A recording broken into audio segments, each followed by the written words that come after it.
Hello everyone, मैं हूं आपकी यशिका मैम। आज हम एनसीईआरटी को line by line cover up करने वाले हैं और सबसे पहला जो चैप्टर है, फर्स्ट चैप्टर, जो क्योंकि सॉलिड स्टेट है वो आपका हट चुका है। इस टाइम पे फर्स्ट चैप्टर जो आपके पास है 12th क्लास में, वो आपके पास सॉल्यूशन चैप्टर है। इसको हम लाइन बाय लाइन, ठीक है, कवर अप करेंगे। हर पेज आपको बहुत अच्छे से समझ में आने वाला है कि एनसीईआरटी क्या बोलती है। जितने इम्पॉर्टेंट पॉइंट्स आपको आपकी एनसीईआरटी के अंदर हैं हर पेज पर, वो सब आपको हाईलाइट करके दिखाए जाएंगे। आप अपनी एनसीईआरटी को लेकर बैठिएगा और अंडरलाइन उसको जरूर कीजिएगा, नोट डाउन कीजिएगा। तो बिना टाइम वेस्ट करे स्टार्ट करते हैं। देखो, सबसे पहला जो आपके पास पेज है, पहले मैं आपको पेज को समझा देती हूँ ताकि फिर आपको आपके एनसीईआरटी के पेज पर क्या दिया गया है वो आपको बहुत ही इजीली आपको समझ में आ जाए। ठीक है, सबसे पहले जो आपका पहला पेज है सॉल्यूशन का पहला पेज आपको क्या कहता है? ये कहता है कि जो आपकी बॉडी के अंदर मैक्सिमम प्रोसेस होते हैं, जितने भी प्रोसेस हैं, मैक्सिमम प्रोसेस हैं, वो किस फॉर्म में होते हैं? लिक्विड सॉल्यूशन की फॉर्म में आपके पास होते हैं। इससे आगे बताता है कि नॉर्मली हमारी मतलब अगर हमारे आसपास जितनी भी चीजें दिखाई देती हैं उनमें से प्योर आपके पास बहुत रेयर होती है। मैक्सिमम आपके पास किस फॉर्म के अंदर आपको दिखाई देते हैं? मिक्सचर की फॉर्म में आपको चीजें दिखाई देती हैं। प्योर सब्सटेंस हमारी नॉर्मल लाइफ के अंदर बहुत रेयर आपके पास एग्जिस्ट करता है। मैक्सिमम जितने मिलते हैं किस में मिलते हैं? मिक्सचर की फॉर्म में मिलते हैं। अब देखो, यहाँ पे ये 3-4 मिक्सचर्स का एग्जाम्पल देता है। इसका जिक्र क्यों किया गया है? क्योंकि ये हमें ये बताना चाहता है कि जो सॉल्यूशंस हमारे सॉल्यूशन भी एक तरह का क्या है आपके पास, यहाँ पर मिक्सचर आपके पास होता है। आगे चल के हम बात करेंगे कि सॉल्यूशन क्या होता है। एक होमोजीनियस मिक्सचर आपके पास होता है। तो ये जो मिक्सचर है ये इंपॉर्टेंट क्यों है? क्योंकि इसकी कंपोजिशन है वो बहुत इंपॉर्टेंट रोल प्ले करती है। उसकी कंपोजिशन उसकी प्रॉपर्टीज को चेंज कर देती है। मान लिया अगर कोई एक एग्जांपल से आपको बताती हूँ जो आपकी एनसीईआरटी में गिवन है। सबसे पहले ये एक ब्रास का एग्जांपल देता है। ये कहता है जो ब्रास है वो किससे मिलके बनती है? कॉपर प्लस जिंक से मिलके बनती है। लेकिन अगर इसी कॉपर प्लस जिंक के अंदर अगर आपने निकल को ऐड कर दिया तो ये आपके पास क्या बन जाता है? जर्मन सिल्वर आपके पास ये बन जाता है। देखो, आपने क्या किया? सिर्फ आपने एक प्रॉपर्टी चेंज की। पहले सिर्फ 2 की कंपोजिशन थी। अगर कॉपर और जिंक की ली तो उसे क्या कह दिया? ब्रास कह दिया। लेकिन अगर आपने इसमें निकल भी ऐड कर दिया तो वो ब्रास नहीं रहा है। कंपोजिशन चेंज करने से क्या हो गया? जर्मन सिल्वर आपके पास हो गया। दोनों की प्रॉपर्टी है वो बहुत ही ज्यादा आपस में क्या करती हैं? वेरी करती हैं। तो ये जो इंपॉर्टेंट है आपके पास जितने भी मिक्सचर्स हैं, सॉल्यूशंस हैं, इनकी इंपॉर्टेंस हमारी डेली लाइफ में क्यों इंपॉर्टेंट होती है? क्योंकि इसकी कंपोजिशन को समझना हमारी पूरी की पूरी लाइफ है, जितनी भी चीजें हैं वो उसकी कंपोजिशन के ऊपर डिपेंड करती हैं। तो उसको समझने के लिए इन सारी बातों को आपको समझना बहुत जरूरी है। तो ये बहुत ही इंपॉर्टेंट पॉइंट है जिस पे आपको ध्यान देना है। एग्जाम में पूछा जाता है ब्रास किससे मिलके बनता है? कॉपर प्लस जिंक से मिलके बनता है। जर्मन सिल्वर है वो कॉपर जिंक प्लस निकल से आपके पास मिलकर बनता है। और अगर मैंने कॉपर के अंदर क्या मिलाया? टिन मिलाया, तो वो आपके पास क्या कहलाता है? ब्रोंज कहलाता है। ठीक है, ये आपको ध्यान देना है। इसके बाद एक इंपॉर्टेंट बात जो यहाँ पर बताई गई है वो किसके बारे में बताई गई है? फ्लोराइड आयंस के बारे में बताई गई है। एक और एग्जाम्पल देके आपको समझाया गया है मिक्सचर का, कि मिक्सचर की इंपॉर्टेंस आपकी लाइफ में क्यों ज्यादा जरूरी है, उसकी कंपोजिशन के ऊपर हमारी लाइफ की इंपॉर्टेंस है वो क्यों डिपेंड करती है। देखो, हम क्या कहते हैं? हम पीपीएम की बात करते हैं। आगे चल के इसको डिटेल में समझेंगे इसी चैप्टर के अंदर। पीपीएम क्या होता है? पार्ट्स पर मिलियन होता है। ठीक है, ये कहता है कि अगर मैंने फ्लोराइड आयंस का 1 ppm आपके पास वाटर के अंदर डिसॉल्व किया, अगर मैंने वाटर के अंदर 1 ppm आपके पास फ्लोराइड आयंस को डिसॉल्व कर दिया तो वो आपका क्या करता है? टूथ डिके प्रिवेंट करने में आपका हेल्प करता है। ठीक है, हमारे दांतों को खराब होने से बचाता है, आपके दांत खराब नहीं होते हैं। अगर आपने कंपोजिशन कितना लिया, 1 ppm, अगर आपने फ्लोराइड को वाटर के अंदर डिसॉल्व किया, फ्लोराइड आयंस को डिसॉल्व किया, लेकिन अगर आपने इसकी कंसंट्रेशन को बढ़ा दिया, मान लिया अगर मैंने 1 ppm से 1.5 ppm ले लिया फ्लोराइड आयन और उसको वाटर के अंदर डिसॉल्व किया, तो ये जो आपके पास टूथ है, आपने कई बार देखा होगा जो आपके पास दांत होते हैं उसके अंदर अगर ब्राउन ब्राउन अगर आपको दिखाई देने लग जाता है, येलो येलो कलर के बड़े बड़े लाइनिंग आपको दिखाई देने लग जाते हैं, निशान पड़ जाते हैं, तो वो किस वजह से होता है? क्योंकि वहां पर फ्लोराइड आयन की कंसंट्रेशन आपके पास बढ़ जाती है, तो वो आपके पास क्या करता है? दांतों को खराब आपके पास कर देता है। ठीक है, दूसरा, अगर मैं इसी चीज को एक और आगे की तरफ समझती हूं, अगर आपने कंसंट्रेशन 1.5 ppm से भी ज्यादा ले लिया, इससे भी ज्यादा कंसंट्रेशन अगर आपने यहां पर ले ली, तो इसका मतलब क्या है? अगर आपने हाई कंसंट्रेशन फ्लोराइड आयन की ले ली, उसको वाटर में डिसॉल्व किया, तो वो किसकी तरह काम करती है? पॉइजन की तरह आपके पास काम करती है, जहर बन जाता है। अगर आपने ppm का मतलब है पार्ट्स पर मिलियन, इतनी स्मॉल क्वांटिटी आपके पास होती है। अगर आपने सिर्फ 1 ppm लिया है तब वो आपको प्रिवेंट करता है, आपके टूथ डिके को प्रिवेंट करता है, लेकिन अगर आपने 1.5 ले लिया तो वो क्या करेगा? उसको मोल्टन करना स्टार्ट कर देगा, मतलब उस पे निशान है, ब्राउन ब्राउन कलर की लेयर्स है, डार्क येलो कलर की लेयर्स हैं, उसको खराब करने कहीं ना कहीं लग जाएगा। और अगर आपने इसकी कंसंट्रेशन को और ज्यादा बढ़ा दिया तो आपके पास क्या होता है? वो एक जहर की तरह काम करता है। और सबसे इंपॉर्टेंट बात क्या है कि जो चूहे मारने की दवाई होती है आपके पास, चूहे मारने की दवाई के अंदर क्या किया जाता है? सोडियम फ्लोराइड को यूज किया जाता है। इसका मतलब यहाँ पे जो फ्लोराइड की कंसंट्रेशन है उसको ज्यादा रखा जाता है, क्योंकि अगर ज्यादा कंसंट्रेशन आपने फ्लोराइड आयंस की रख ली तो वो किसकी तरह काम करता है? एक पॉइजन की तरह काम करता है आपके पास। तो जो आपके पास पहला पैराग्राफ है वो बेसिकली इसी चीज के बारे में आपको बताता है। मैं एक बार आपको हाईलाइट करके बताती हूँ ताकि आपको इजीली समझ में आए। अब देखो, हम करते हैं दोबारा से। In the normal life we rarely come across the pure substances, most of these are mixtures containing 2 or more pure substances. Their utility or importance in life depend on their composition. For example, the properties of brass, that is the mixture of copper and zinc, are quite different from those of German silver, that is composed by the copper and zinc and nickel, or bronze, that is the mixture of copper and tin. 1 part million ppm of fluoride ions in water prevents tooth decay, while 1.5 ppm cause the tooth to become molten, and high concentration of fluoride ions can be poisonous. For example, sodium fluoride is used in a rat poison.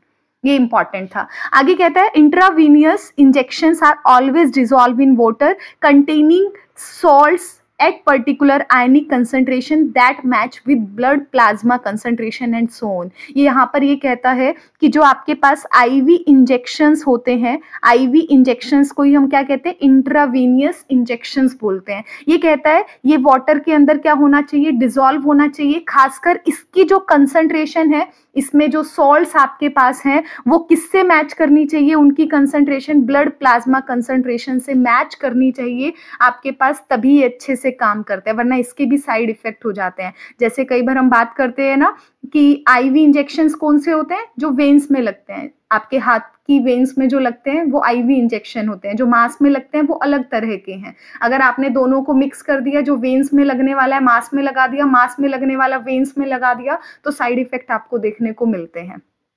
अगले वाले paragraph में कुछ नहीं बताया गया, सिर्फ बताया गया है कि किन किन चीजों को आपको इस चैप्टर के अंदर कवर अप करना है। In this unit we will consider mostly liquid ions and their formation. This will be followed by the studying the properties of the solution like vapor pressure and colligative properties. We will begin with the type of solution and then various alternative in which concentration of a solute can be expressed in the liquid solution. तो important जो बात थी वो मैंने आपको यहाँ पर बता दी है, जिसको आपको क्या करना है, फोकस करना है. तो ये वाले जो पॉइंट्स हैं उस पर आपको ध्यान देना है. इसके बाद देखो अगली जो इंपॉर्टेंट बात आपके पास है वो किसके बारे में बताता है, सॉल्यूशन के बारे में बताता है. पहले आप समझ लीजिए, उसके बाद हम देखेंगे. तो क्या कहता है, सॉल्यूशन जो आपके पास होता है, सॉल्यूशन क्या होता है, एक होमोजीनियस मिक्सचर होता है.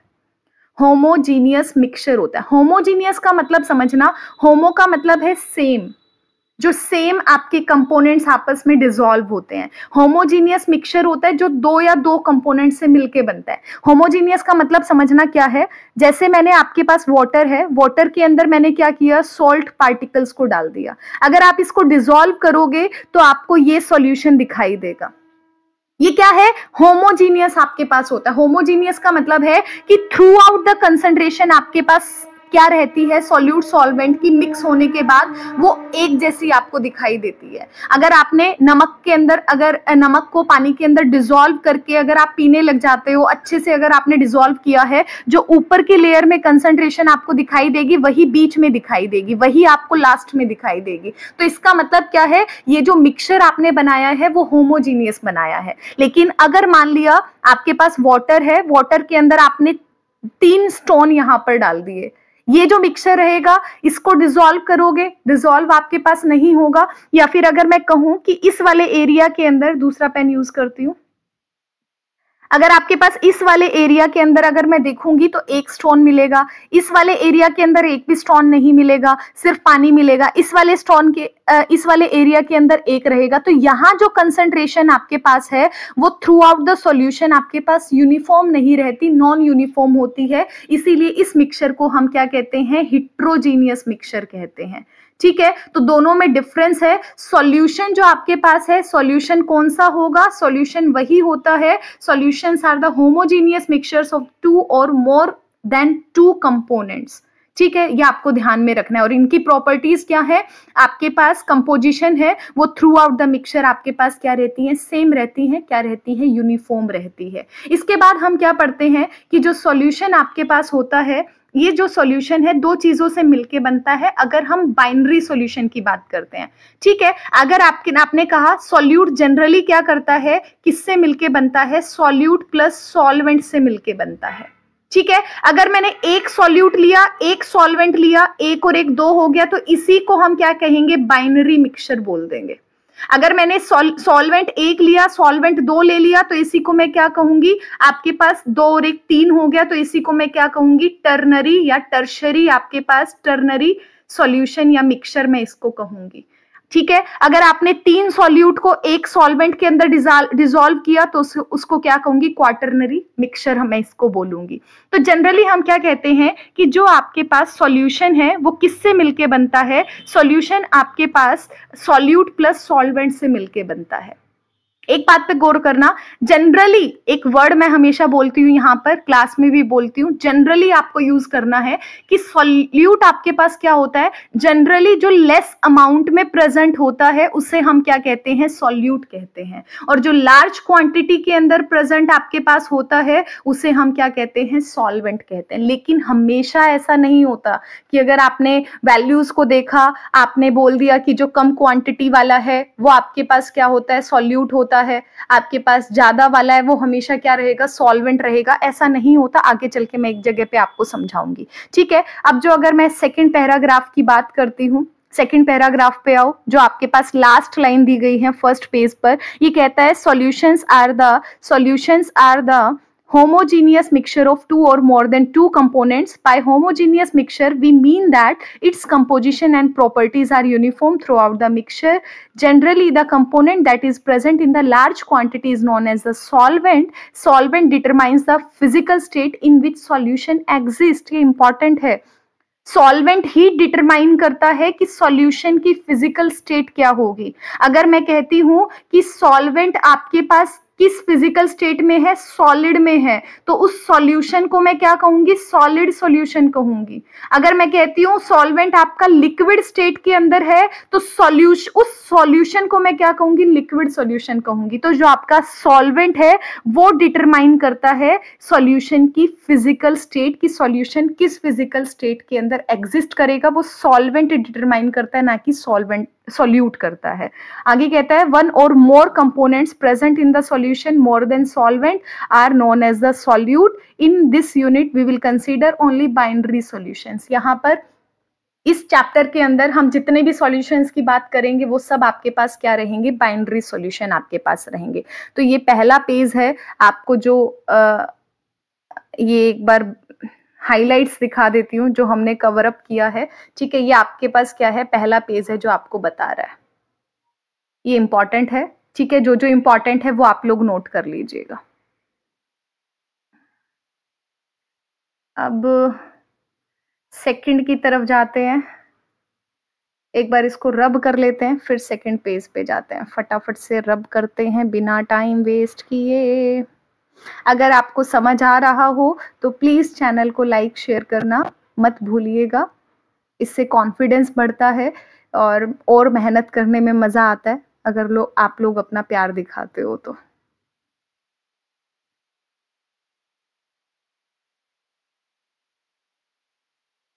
और भी पेज मैंने डाले थे, ये रहे सेकंड पेज को। अब देखते हैं, सेकंड पेज की तरफ चलते हैं। आगे देखो, सेकंड पेज पर अगर मैं बात करती हूं तो ये टेबल आपको दी गई है जो बहुत ही इंपॉर्टेंट आपके पास है, ठीक है। ये टेबल मच इंपॉर्टेंट है, आप इस टेबल से ही समझिएगा सेकंड जो आपके पास क्या कहता है। हमने इससे पहले अभी अभी बात की थी कि जो सॉल्वेंट होता है वो वही डिसाइड करता है कि सॉल्यूशन की फिजिकल स्टेट क्या होगी। देखो, अगर मैंने सॉल्वेंट गैस लिया तो सॉल्यूशन की फिजिकल स्टेट आपके पास क्या होगी, गैसियस होगी, मतलब उसे क्या बोलेंगे, गैसियस सॉल्यूशन बोलेंगे। हम यहाँ कहते हैं कि सॉल्यूशन तीन तरह का होता है, सॉल्यूशन तीन तरह का होता है, एक आपके पास सॉलिड, एक आपके पास गैसियस सॉल्यूशन, एक आपके पास क्या होता है, लिक्विड सॉल्यूशन होता है फिजिकल स्टेट के बेसिस पर, ठीक है। सॉल्वेंट जो होगा उसी के नाम पर हम क्या कहेंगे, सॉल्यूशन कहेंगे। अगर लिक्विड रहेगा तो उसे हम क्या कहेंगे, लिक्विड सॉल्यूशन बोलेंगे। सॉलिड रहेगा तो उसे सॉलिड सॉल्यूशन कहेंगे। बहुत इंपॉर्टेंट है, इसके अंदर सबसे खास बात इंपॉर्टेंट क्या होती है, इसके एग्जाम्पल है, हर एग्जाम्पल आपको बहुत अच्छे से समझ में आना चाहिए। देखो, गैसेस के अंदर क्या है, अगर मैंने सॉल्वेंट को फिक्स कर लिया, ठीक है, तो सॉल्यूट कुछ भी ले सकते हैं, सॉलिड प्लस गैस हो सकता है, लिक्विड प्लस गैस हो सकता है, गैस प्लस गैस हो सकता है। अगर मैं सॉलिड इन गैस की बात करती हूं, सॉल्यूट क्या है, सॉलिड है, सॉल्वेंट क्या है, गैस है। सॉलिड इन गैस की बात करती हूं तो एग्जाम्पल क्या रहेगा, कैम्फर इन नाइट्रोजन गैस आपके पास रहेगा। कैम्फर जो होता है सॉलिड स्टेट के अंदर होता है, नाइट्रोजन गैस है, तो एग्जाम्पल क्या रहेगा आपके पास, सॉलिड इन गैस का एग्जाम्पल रहेगा। लिक्विड इन गैस का एग्जाम्पल की बात करूं तो क्लोरोफॉर्म को अगर मैं नाइट्रोजन गैस के अंदर मिक्स करती हूं तो ये लिक्विड इन गैस का एग्जाम्पल होगा। गैस इन गैस का मतलब है जितना भी एयर के अंदर आपके पास रहता है, एयर में भी क्या है, मिक्सचर रहता है गैसेस का, ठीक है, तो वो किसका एग्जाम्पल रहेगा, गैस इन गैस का एग्जाम्पल रहेगा। डायरेक्टली एयर भी यहाँ लिख सकते हो, वरना mixture of oxygen gas and nitrogen gas, इस तरह भी आप समझ सकते हो। आगे देखो, अगर मैं लिक्विड सॉल्यूशन की बात कर रही हूं तो वही सॉलिड प्लस सॉल्वेंट लिक्विड हो सकता है, लिक्विड प्लस लिक्विड हो सकता है, गैस प्लस लिक्विड हो सकता है। गैस इन लिक्विड का मतलब है ऑक्सीजन को लिक्विड, वाटर आपका एज अ लिक्विड आपका काम करता है, तो ऑक्सीजन को लिक्विड में अगर डिसॉल्व किया वाटर के अंदर, गैस इन लिक्विड। अगर लिक्विड इन लिक्विड का मतलब है अल्कोहल को वाटर के अंदर डिसॉल्व किया। सॉलिड इन लिक्विड का मतलब है ग्लूकोज को वाटर में ऐड किया, नमक को वाटर में ऐड किया, ये सॉलिड इन लिक्विड के एग्जाम्पल है। अगर मैं सॉलिड की बात करती हूं तो इसमें भी तीन तरह के आपके पास हो सकते हैं, एक आपके पास सॉलिड प्लस सॉलिड हो सकता है, लिक्विड प्लस सॉलिड हो सकता है, गैस प्लस सॉलिड आपके पास हो सकता है, ठीक है। बहुत ही इंपॉर्टेंट है, बार बार पेपर में पूछे जाने वाले एग्जाम्पल हैं ये जो दो आपके पास हैं। Gas in liquid, sorry gas in solid. Gas in solid देखो, आपके पास पैलेडियम का सरफेस है, ये कैसा होता है, सॉलिड होता है। इस पर हाइड्रोजन गैस अगर डाली जाती है, आपके इसके सरफेस पर एब्जॉर्ब करवाई जाती है। तो ये एग्जाम्पल किसका रहता है? गैस इन सॉलिड का एग्जाम्पल रहता है। बहुत इंपॉर्टेंट है, बार बार पेपर में पूछता है, कंपटीशन में बहुत सारे क्वेश्चंस आ चुके हैं। अगला देखो, लिक्विड इन सॉलिड का मतलब क्या होता है? जो आपके पास मरकरी, आपके पास सोडियम अमलगम, सोडियम या मरकरी के साथ जो होता है उसको हम क्या कहते हैं? अमलगम कहते हैं। मिक्सचर आपके पास सोडियम और मरकरी का जो होता है उसको अमलगम बोला जाता है। तो सिंपल एक ही नाम से पूछा जाता है, कई बार बोलता है जो अमलगम आपके पास है वो किसका एग्जाम्पल आपके पास है? तो आप कहोगे ये सॉलिड सॉल्यूशन का एग्जाम्पल है, और उसमें किस कैटेगरी का है? लिक्विड इन सॉलिड का आपके पास है। ठीक है, अब देखो इसके अंदर एक बार क्वेश्चन ये भी पूछा जाता है कि इसमें सॉलिड कौन है, लिक्विड कौन है? तो देखो आपको पता है अमलगम का मतलब क्या होता है? सोडियम और साथ में मरकरी। मरकरी क्या होती है? लिक्विड की तरह काम करती है। सोडियम क्या होता है? आपके पास सॉलिड होता है। तो इसका मतलब मरकरी किस में डाली जाती है? सॉलिड में डाली जाती है, क्योंकि सॉलिड आपके पास यहाँ पर क्या है? सॉलिड। लिक्विड इन सॉलिड है, मतलब सॉलिड आपके पास क्या है? सॉल्वेंट की तरह काम कर रहा है, और वही सॉल्वेंट डिसाइड करता है कि सॉल्यूशन आपके पास किस तरह का होगा। तो ये एग्जांपल किसका रहेगा? आपके पास सॉलिड सॉल्यूशन का एग्जांपल रहेगा। जितनी भी ज्वेलरीज आपके पास हैं, कॉपर के अंदर गोल्ड को मिक्स किया, ये सारे के सारे किसका एग्जांपल है? सॉलिड इन सॉलिड का एग्जांपल आपके पास रहेंगे। तो आपको ध्यान में रखना है ये सारी की सारी बातें, ठीक है। बहुत इंपॉर्टेंट टेबल है, जितना नाम इंपॉर्टेंट है उससे कहीं ज्यादा एग्जाम्पल आपके पास क्या है? एग्जाम्पल्स इंपॉर्टेंट है कि कौन सा एग्जाम्पल किस कैटेगरी के अंदर आता है, उसमें कौन सॉल्यूट होगा, कौन आपके पास सॉल्वेंट होगा।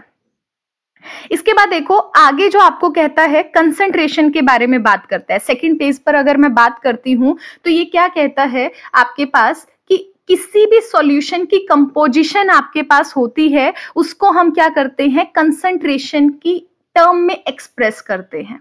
ठीक है, अब इसको हम दो तरह से करते हैं। एक तो हम क्या कहते हैं? क्वालिटेटिव बेस पर हम इसको एक्सप्लेन कर सकते हैं, एक इसको क्वांटिटेटिवली हम क्या कर सकते हैं? एक्सप्लेन कर सकते हैं।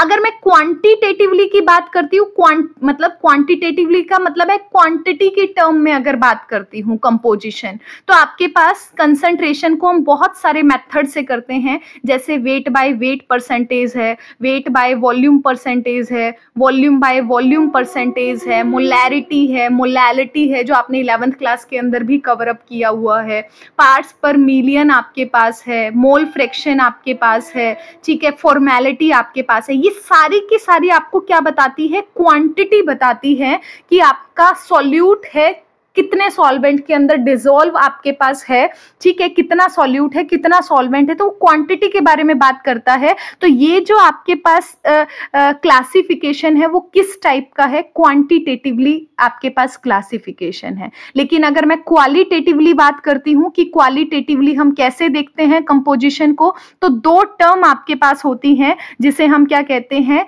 दो तरह से डिस्क्राइब करते हैं। एक को हम बोलते हैं डाइल्यूट सॉल्यूशन, एक को हम बोलते हैं कंसंट्रेटेड सॉल्यूशन। डाइल्यूट का मतलब क्या है? जहां पर आपके पास सॉल्वेंट बहुत ज्यादा है, सॉल्वेंट क्या है आपके पास? एक्सिस के अंदर है, और सॉल्यूट आपके पास क्या रहेगा? कम रहेगा। वो क्या होती है? डाइल्यूट फॉर्म होती है। लेकिन अगर आप सॉल्यूट की कंसंट्रेशन बढ़ाते चले जाओगे, सॉल्यूट की कंसंट्रेशन बढ़ाते चले जाओगे, सॉल्वेंट की कम करते चले जाओगे, तो उतना ही सॉल्यूशन आपके पास क्या होता है? कंसंट्रेटेड होता चला जाता है। या फिर आप ये समझ सकते हो जो प्योर आपके पास सब्सटेंस होते हैं वो किस फॉर्म में होते हैं? कंसंट्रेशन फॉर्म में, हाईली कंसंट्रेशन फॉर्म में होते हैं।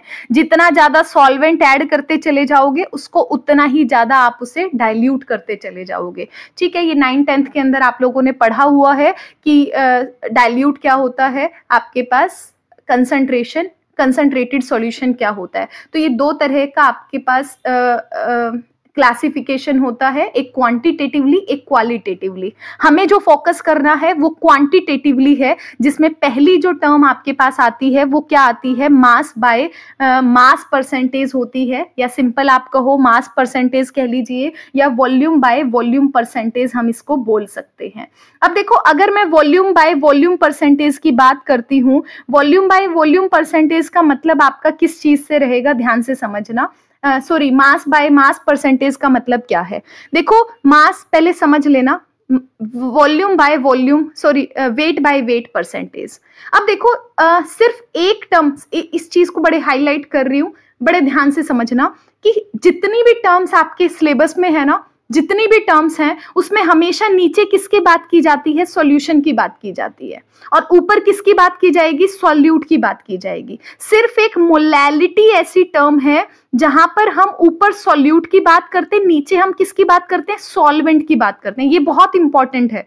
जितनी टर्म्स हैं सब में नीचे सॉल्यूशन की बात करेंगे, सिर्फ एक मोलैलिटी आपके पास ऐसी है जिसमें हम नीचे सॉल्वेंट की बात करेंगे। तो अब ध्यान से देखो, पहला आपके पास क्या है, पहला आपके पास आता है volume by volume percentage. Volume by volume percentage का मतलब, sorry, weight by weight percentage का मतलब क्या है, वेट को मास से कहते हैं, तो इसका मतलब ऊपर आपने क्या लिया, मास ऑफ सॉल्यूट लिया, नीचे क्या लोगे, मास किसका लोगे, सॉल्यूशन का मास लोगे।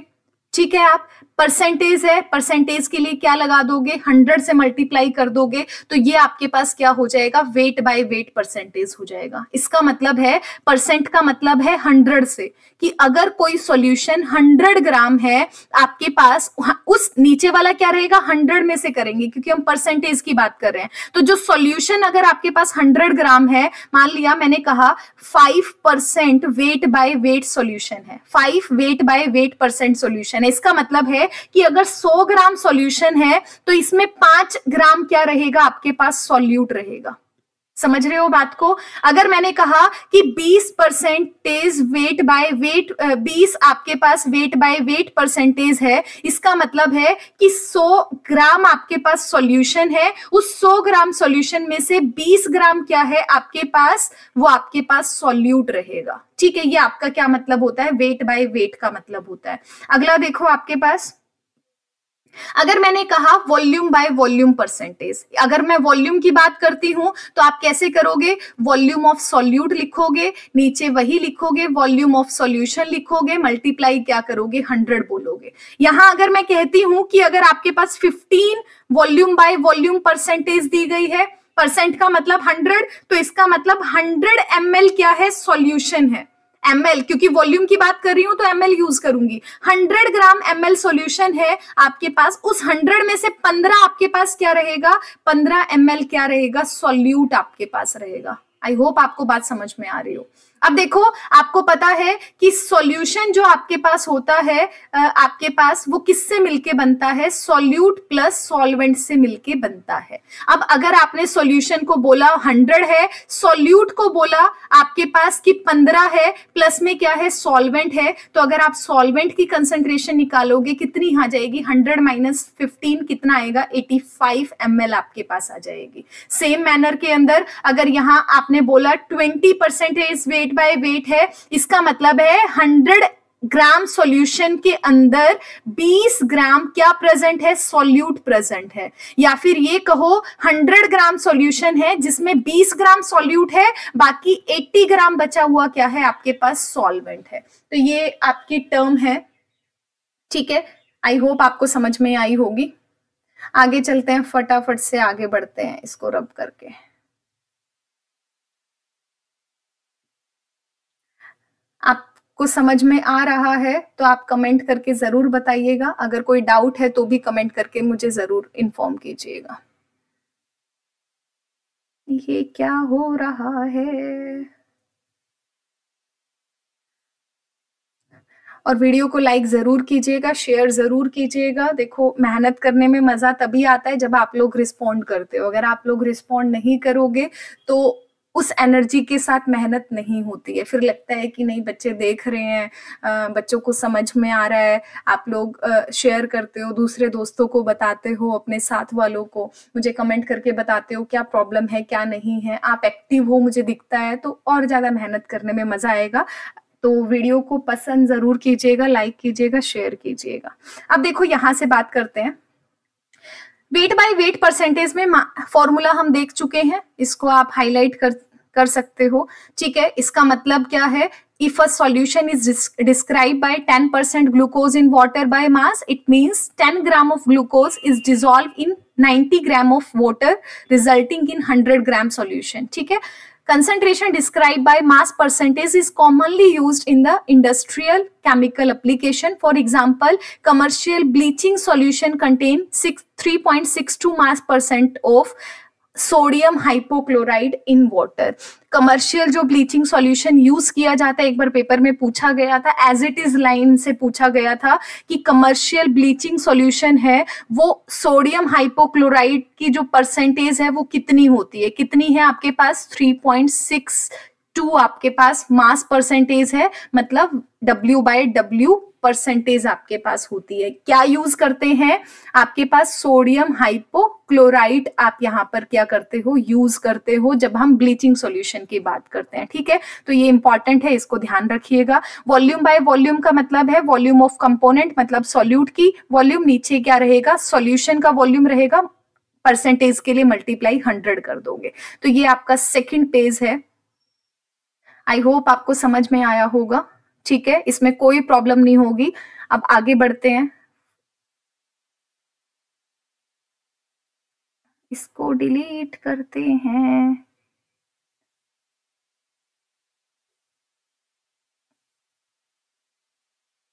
थर्ड पेज है ना, हाँ, कॉपी इधर किया, पेस्ट. अब देखो बेटा, आगे एग्जाम्पल दिया गया है.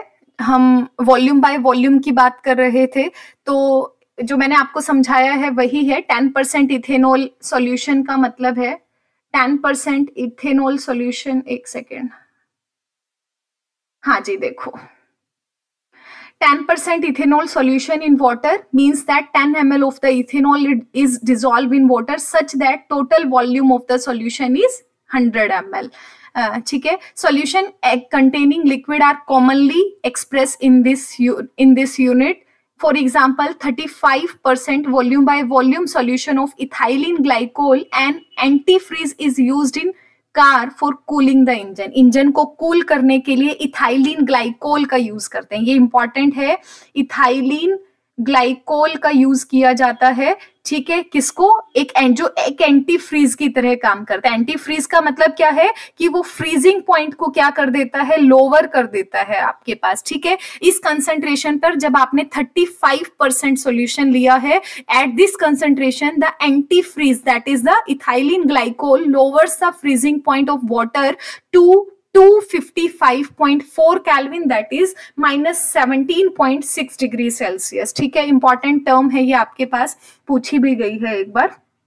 आगे देखो, मास बाय वॉल्यूम परसेंटेज है. अगर मास बाय वॉल्यूम परसेंटेज की बात करती हूँ, वेट बाय वॉल्यूम परसेंटेज की बात करती हूँ, ऊपर क्या आएगा, वेट आएगा, आपके पास वेट ऑफ सॉल्यूट रहेगा, नीचे वॉल्यूम है, किसकी रहेगी, सॉल्यूशन की रहेगी, परसेंटेज है, क्या करोगे, मल्टीप्लाई 100 कर दोगे. तो सिंपल सी बात है, मेडिसिनल केमिस्ट्री के अंदर, मेडिसिन के अंदर, फार्मेटिकल इंडस्ट्री जो आपके पास होती है, उसमें weight by volume percentage concentration का यूज किया जाता है. अगला देखो, parts per million. Parts per million के नाम से समझ रहे होगे, मिलियंस पर मिलियन, 1 मिलियन के अंदर छोटे छोटे से पार्ट आपके पास है, मतलब बहुत ही स्मॉल क्वांटिटी आपके पास ये होती है. ठीक है, अब देखो इसको पार्ट्स पर मिलियन को क्या कहते हैं, parts per million, ppm, parts per million इसको लिखते हैं. इसका मतलब क्या आता है, नीचे देखो क्या रहेगा, सॉल्यूशन रहेगा, ऊपर क्या रहेगा, सॉल्यूट आपके पास रहेगा. अब देखो ये क्वांटिटी के बारे में बताता है. पार्ट्स पर मिलियन का मतलब है कितने नंबर ऑफ सॉल्यूट आपके पास प्रेजेंट है, कितने नंबर ऑफ कंपोनेंट्स आपके पास प्रेजेंट है सॉल्यूट के.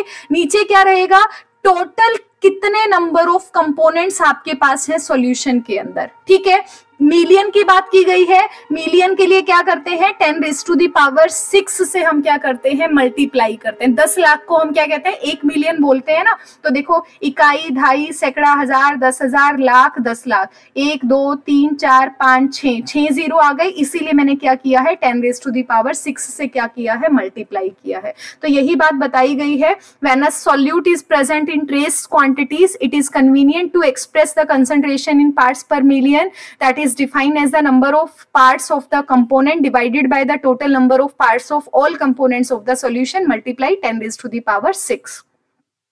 आगे कहता है as in the case of percentage the concentration in parts per million can also be express as mass by mass, volume by volume, and mass to volume. A liter of sea water which weigh 1030 gram contains about 6 into 10 raised to the power minus 3 gram of dissolved oxygen. Such a small concentration is expressed as the 5.8 gram per 10 raised to the power 6 gram of the sea water. कितनी concentration dissolved oxygen की होती है? इतनी कम concentration dissolved oxygen की वहां पर present होती है, और वही एक्वेटिक जो एनिमल्स हैं, एक्वेटिक लाइफ है, उसको सरवाइव करने में हेल्प करती है। समझ रहे हो आप बात? कितनी कम कंसंट्रेशन आपके पास है। ठीक है, जितने भी पॉल्यूटेंट होते हैं एयर के अंदर, एटमॉस्फेयर के अंदर, वाटर्स के अंदर, क्योंकि वो बहुत ही स्मॉल क्वांटिटी के अंदर होता है, ट्रेस क्वांटिटीज के अंदर होता है, तो उसको हम पीपीएम के अंदर या फिर माइक्रोग्राम पर मिलीलीटर के अंदर ही एक्सप्रेस करते हैं। आगे देखो, अगली जो आपके पास यूनिट है वो आपके पास मोल फ्रैक्शन है। आपके पास मोल फ्रैक्शन किसके लिए यूज किया जाता है? इसको हम सबसे पहले तो एक्स से डिनोट करते हैं, सीधा समझो। मोल फ्रैक्शन क्या होता है? मोल फ्रैक्शन हमें जिस भी कंपोनेंट का निकालना होता है, मान लिया कि अगर कोई सॉल्यूशन है, वो सॉल्यूशन A प्लस बी से मिलके बना है। ध्यान से समझना, अगर कोई सॉल्यूशन A प्लस बी से मिलके बना है, मुझे क्या करना है? A का मोल फ्रैक्शन निकालना है। तो मैं क्या कहूंगी कि कितने नंबर ऑफ मोल्स आपके पास A के हैं, नंबर ऑफ मोल्स A के, नीचे क्या रहेगा? सॉल्यूशन के नंबर ऑफ मोल्स। अब सॉल्यूशन के अंदर दो हैं, एक आपके पास A है, एक आपके पास B है, तो मैं क्या कहूंगी? A का नंबर ऑफ मोल, सॉल्यूशन का मतलब है number of moles of A plus में number of moles of B, तो ये हमारे पास क्या होगा? मोल फ्रैक्शन ऑफ A आ जाएगा। सेम मैनर के अंदर अगर मुझे मोल फ्रैक्शन ऑफ B निकालना है, तो number of moles of B divided by number of moles of A, number of moles of B, मतलब सॉल्यूशन के नंबर ऑफ मोल्स रहेंगे नीचे, ऊपर जिसका हमें मोल फ्रैक्शन निकालना है उसके नंबर ऑफ मोल्स रहेंगे। समझ रहे हो बात को? ठीक है। दूसरी इंपॉर्टेंट बात क्या है कि अगर सॉल्यूशन के अंदर जितने भी कंपोनेंट प्रेजेंट होते हैं, उन सभी कंपोनेंट का मोल फ्रैक्शन हमेशा किसके इक्वल होता है? यूनिटी के इक्वल है। अब जैसे इसमें दो आपके पास कंपोनेंट है, तो मैं क्या कहूंगी? XA प्लस XB किसके इक्वल हो जाएगा? 1 के इक्वल हो जाएगा।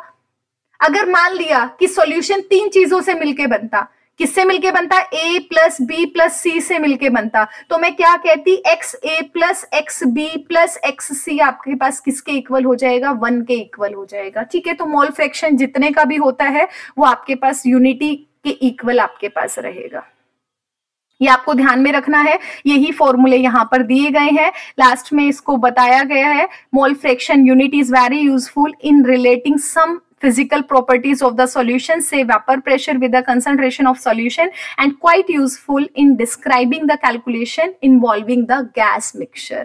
तो ये आपका थर्ड पेज था जिसके अंदर वेट बाय वॉल्यूम की बात की गई थी, पार्ट्स पर मिलियन की बात की गई थी, और मोल फ्रैक्शन की बात आपको की गई थी। आई होप आपको समझ में आया हो।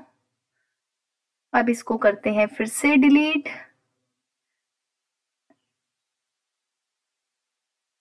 फोर्थ पेज पर आ गए हैं, कॉपी किया, पेस्ट किया, बड़ा किया।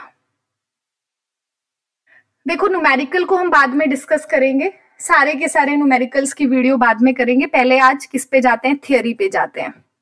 अगली जो आपके पास है, आगे हम किसकी बात करेंगे? मोलैरिटी की बात करेंगे। देखो, मोलैरिटी आपके पास क्या होती है? मोलैरिटी को कैपिटल M से डिनोट करते हैं। ठीक है, अब देखो, मोलैरिटी का मतलब होता है number of moles of solute. Number of moles को N से डिनोट करते हैं ना। Number of moles of solute आपके पास रहते हैं present in 1 litre of the solution. Litre का मतलब वॉल्यूम, वॉल्यूम ऑफ सॉल्यूशन किसमें रहेगी? लीटर के अंदर रहेगी। मोलैरिटी का मतलब होता है number of moles of solute present in पर लीटर ऑफ द सॉल्यूशन। तो number of moles of solute रहेंगे, वॉल्यूम आपके पास लीटर में रहेगी। तो मोलैरिटी को क्या कह सकते हैं? Number of moles of solute का मतलब क्या होता है? गिवन मास ऑफ सॉल्यूट रहेगा, नीचे मोलर मास ऑफ सॉल्यूट रहेगा, नीचे वॉल्यूम सॉल्यूशन की रहेगी लीटर के अंदर। और अगर इसी लीटर को आपको क्या करना है? मिलीलीटर के अंदर चेंज करना होता है, तो उसे हम क्या करते हैं?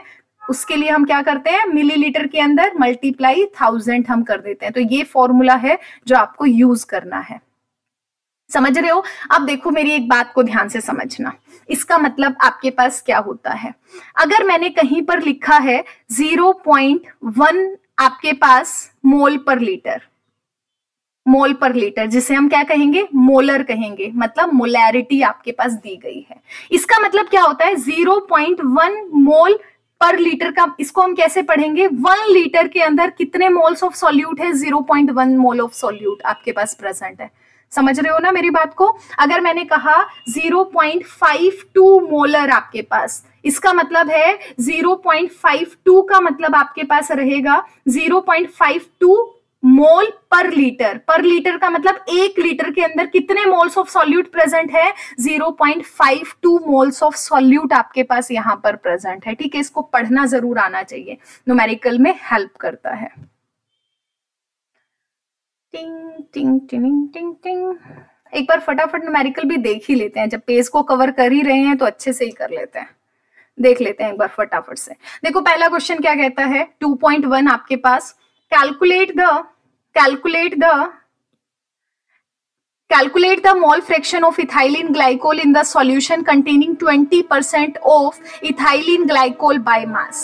ठीक है, अब देखो यहाँ पे कितना दिया गया है, 20% क्या दिया है, बाय मास आपके पास दिया है इथाइलिन ग्लाइकोल C2H6O2।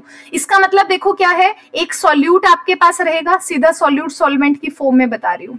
ठीक है, सॉल्यूट सॉल्वेंट, सॉल्यूट आपको पता है इथाइलिन ग्लाइकोल है, उसको डिसॉल्व किया गया है, वाटर को आप एज ए सॉल्वेंट ले लो। देखो 20% का मतलब है 100 आपके पास ग्राम क्या रहेगा, सॉल्यूशन रहेगा। 100 ग्राम सॉल्यूशन में से 20 ग्राम आपके पास क्या प्रेजेंट है, सॉल्यूट प्रेजेंट है, तो 80 ग्राम आपके पास क्या होगा, सॉल्वेंट प्रेजेंट होगा।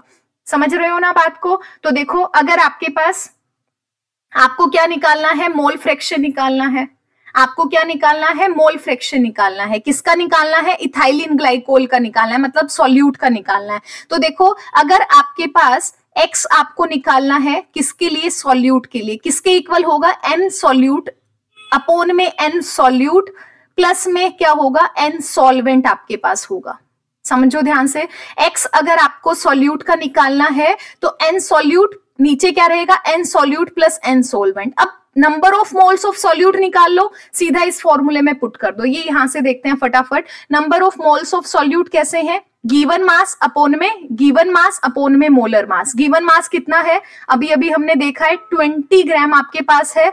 अगर मोलर मास निकालोगे, ऊपर निकाल रखा है, ये आप निकाल सकते हो, 62 है, तो आपके पास कितना आ गया, 0.322 मोल आपके पास आ गए। तो देखो number of moles of solute है कितना है, 0.322 आपके पास है। नीचे देखो number of moles of solvent आपके पास कितना रहेगा, 80 ग्राम आपके पास गिवन मास है, 80 ग्राम गिवन मास है, और आपके पास मोलर मास 18 होता है सॉल्वेंट का, तो कितना निकल कर आया, 4.44 आपके पास निकल कर आया। तो देखो आपके पास 0.322 नंबर ऑफ मोल्स है, ये आपके पास है 4.44 आपके पास। सॉल्व करोगे आपके पास कितना आ जाएगा, सीधा बुक में से ही देख लो कितना आएगा, दोनों को सॉल्व करोगे 0.068 आ जाएगा। वाटर का अगर निकालना है, देखो पूरा निकालने की जरूरत नहीं है, आपको पता है x सॉल्यूट आपके पास है प्लस में x सॉल्वेंट है, दोनों का मोल फ्रैक्शन 1 के इक्वल होता है। अगर आपने सॉल्यूट का निकाल लिया, कितना आया, 0.068 आया,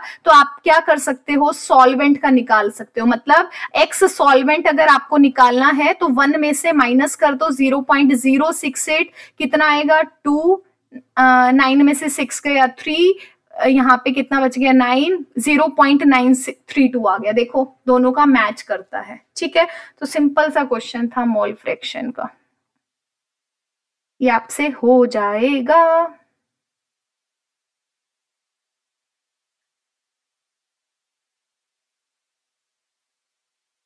बेटा सबसे इंपॉर्टेंट है, एक बार आपको एनसीईआरटी समझ में आना चाहिए, कंटेंट समझ में आना चाहिए कि आपको क्या बोलना चाह रहा है। उसके बाद सिर्फ और सिर्फ क्वेश्चंस प्रैक्टिस आपको करनी है कि क्वेश्चन कैसे सॉल्व करोगे आप लोग। ठीक है, अगला क्वेश्चन देखो, कैलकुलेट द मोलैरिटी, पेन कहाँ गया, Calculate the molarity of the solution containing 5 gram of NaOH in 450 ml of solution.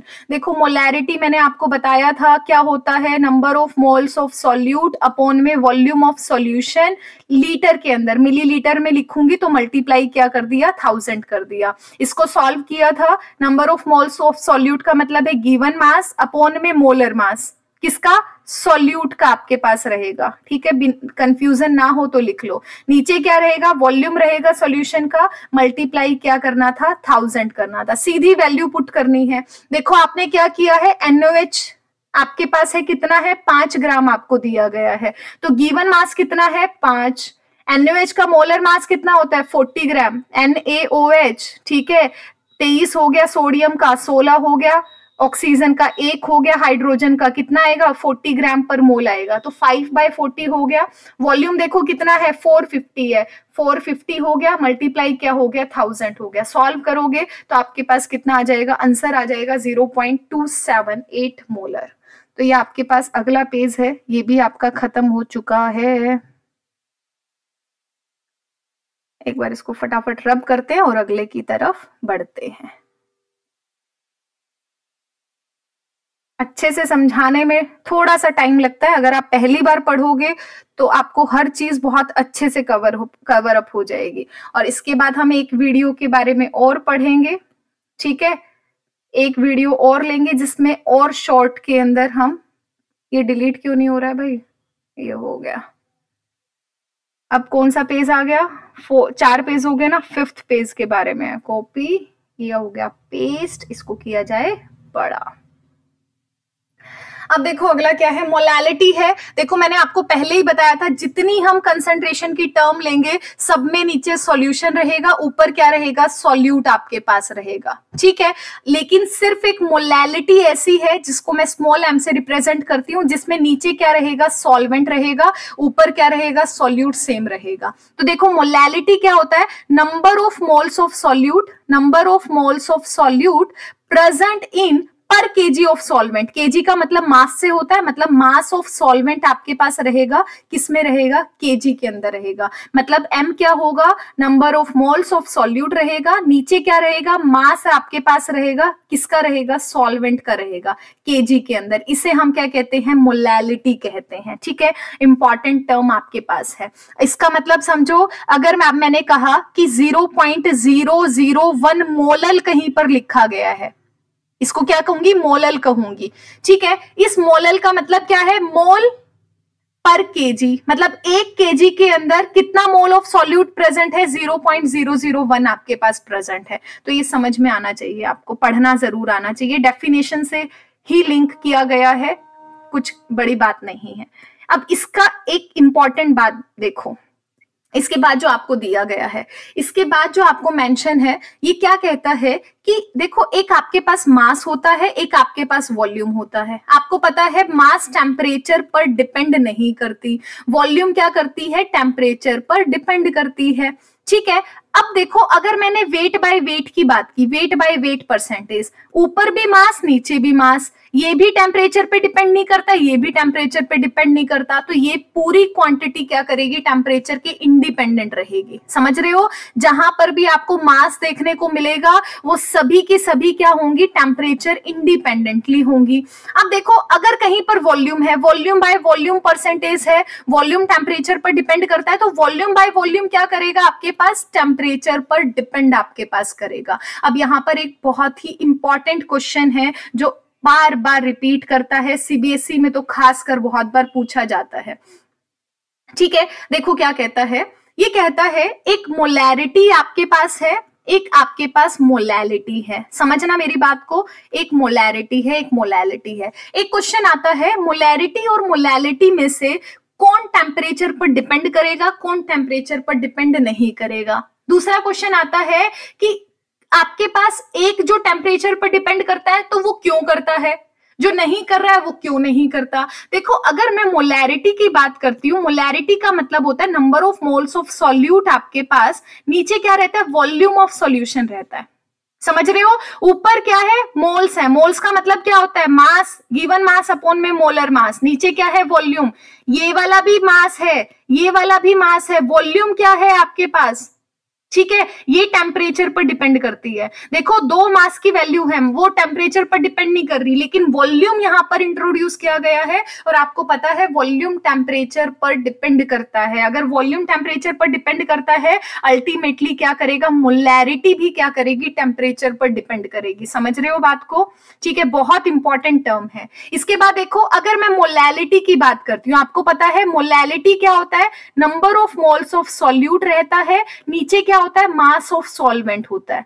कैसे सॉल्व करोगे? W सॉल्यूट का रहेगा, मास ऑफ सॉल्यूट, नीचे मोलर मास ऑफ सॉल्यूट रहेगा, इनटू में आपके पास क्या है? मास ऑफ सॉल्वेंट है। देखो, ऊपर भी मास, नीचे भी मास, हर जगह पर मास है। और आपको पता है मास टेम्परेचर के इंडिपेंडेंट है। अगर सारी वैल्यूज आपकी टेम्परेचर के इंडिपेंडेंट है, तो मोलैलिटी भी क्या होगी? टेम्परेचर के इंडिपेंडेंट होगी। बहुत इंपॉर्टेंट है आपके पास कि जो मोलैरिटी आपके पास होती है, मोलैरिटी आपके पास होती है, ये क्या होती है? टेम्परेचर डिपेंडेंट होती है, याद रखना। और मोलैलिटी आपके पास होती है, ये क्या होती है? टेम्परेचर इंडिपेंडेंट होती है। ये क्वेश्चन बहुत बार रिपीट किया जाता है। क्यों? आप रीजन क्या दोगे? मोलैरिटी के अंदर वॉल्यूम इंट्रोड्यूस है, जो कि टेम्परेचर पर डिपेंड करती है। मोलैलिटी में सारी टर्म्स आपके पास मास वाली है, और मास हमेशा टेम्परेचर के क्या होता है? इंडिपेंडेंट आपके पास होता है। समझ आया? एक बार पेज पर क्या दिया गया है फटाफट से देखते हैं, बिना देरी करे। आजा भाई, देखो क्या लिखा गया है? मोलैलिटी की डेफिनेशन दी गई है, number of moles of solute पर किलोग्राम ऑफ द सॉल्वेंट। ये इसका फॉर्मूला दे दिया। आगे कहते हैं each method of expressing concentration of solution has its own merits और डिसमेरिट्स। ये कहता है मास परसेंटेज, आपके पास mole fraction, parts per million, molality, इनमें सब में मास यूज होता है। ठीक है, ये क्या होती है? टेम्परेचर के इंडिपेंडेंट होती है। ठीक है, इसके साथ में मोलैरिटी है, वो टेम्परेचर पर डिपेंड करती है। क्यों? क्योंकि वहां पर वॉल्यूम टर्म होती है, और वॉल्यूम क्या होती है? टेम्परेचर पर डिपेंड करता है, मास डिपेंड नहीं करता। तो ये क्वेश्चन बहुत बार पूछता है, ये आपको याद रखना है। आगे देखो, एक छोटा सा न्यूमेरिकल दिया गया है, calculate the molality of 2.5 gram of ethanoic acid in 75 gram of benzene. आपको क्या पूछा है? मोलैलिटी पूछी है। तो मोलैलिटी क्या होगी? मोल्स ऑफ इथेनोइक एसिड, नीचे क्या रहेगा? मास ऑफ सॉल्वेंट रहेगा। अब नंबर ऑफ मोल्स का मतलब क्या है? गिवन मास अपॉन में मोलर मास। गिवन मास कितना है? 2.5 है। मोलर मास इथेनोइक का निकाला हुआ है 60, तो 2.5/60 हो जाएगा। कितना हो गया? 0.0417। इसकी वैल्यू यहां रख दी, किलोग्राम के अंदर दिया गया है, ये ग्राम के अंदर है, तो मल्टीप्लाई 1000 कर दिया, सॉल्व करोगे 0.556 आ जाएगा। इन टेक्स्ट क्वेश्चंस को बाद में देखेंगे। आगे देखो, एक टर्म आपको दी गई है सॉल्युबिलिटी, ये इंपॉर्टेंट है। अब देखो, सॉल्युबिलिटी आपके पास क्या होती है, इस टर्म को बड़े ध्यान से आपको समझना है। सॉल्युबिलिटी क्या होती है? दैट इज द, पहले मेरी बात समझो इधर से।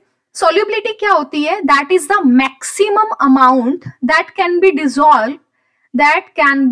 डिसॉल्व इन अ स्पेसिफाइड, ये वर्ड बहुत इंपॉर्टेंट है, in a specified amount of solvent, that is known as the solubility. ठीक है, सॉल्युबिलिटी होती है कि एक स्पेसिफिक अमाउंट के अंदर, मान लिया आपने 10 ml का सॉल्वेंट ले लिया, ठीक है, इस 10 ml के अंदर कितना मैक्सिमम अमाउंट हम डिसॉल्व कर सकते हैं सॉल्यूट का, ठीक है, वो आपके पास उसकी सॉल्युबिलिटी बताएगा। ठीक है, इसको क्या कहेंगे? कितना एक स्पेसिफाइड अमाउंट ऑफ सॉल्वेंट के अंदर कितना अमाउंट सॉल्यूट का डिसॉल्व हो सकता है, the maximum amount that can be dissolve in a specified amount in a particular amount of solvent, that is known as the solubility. ठीक है, आगे कहता है कि सॉल्युबिलिटी जो बेसिकली होती है किन फैक्टर्स पे डिपेंड करती है। अगर मैं फैक्टर अफेक्टिंग की बात करती हूं, फैक्टर्स अफेक्टिंग की बात करती हूं, तो वो 3 फैक्टर पे डिपेंड करती है। 3 फैक्टर पे डिपेंड करती है। पहला आपके पास आता है nature of solute and solvent आपके पास, सेकंड टेम्परेचर पर डिपेंड करती है, थर्ड प्रेशर पर डिपेंड करती है। इसके बाद पढ़ेंगे कि कैसे डिपेंड करेगी। देखो इसमें यही लिखा गया है, the solubility of a substance is its maximum amount that can be dissolve in a specified amount of solvent at a specified temperature. It depends upon the nature of solute and solvent as well as the temperature and pressure. ठीक है, आगे हमें 2 case पढ़ने हैं आपके पास, आगे बताऊंगी। हम पहले फैक्टर ऑफ अफेक्टिंग को डिटेल में पढ़ेंगे अगले उसमें। तो ये आपके पास कितने कवर अप हो गए हैं? I think 2.1। हाँ, हमने क्या किया है, 1 2 3 4 पेज को हमने अच्छे से कवर कर लिया है। अब बात करते हैं 5वें पेज की। तो तब तक मैं एक बार चार्जिंग पे लगाती हूँ, उसके बाद अगला लेक्चर रिकॉर्ड करती हूँ। पहले 4 पेज आप अच्छे से पढ़िएगा, अगला वीडियो जरूर देखिएगा, बाकी के पेजेस मैं उसमें डालूंगी। Thank you so much for watching. Please like, share and subscribe my channel. Thank you so much.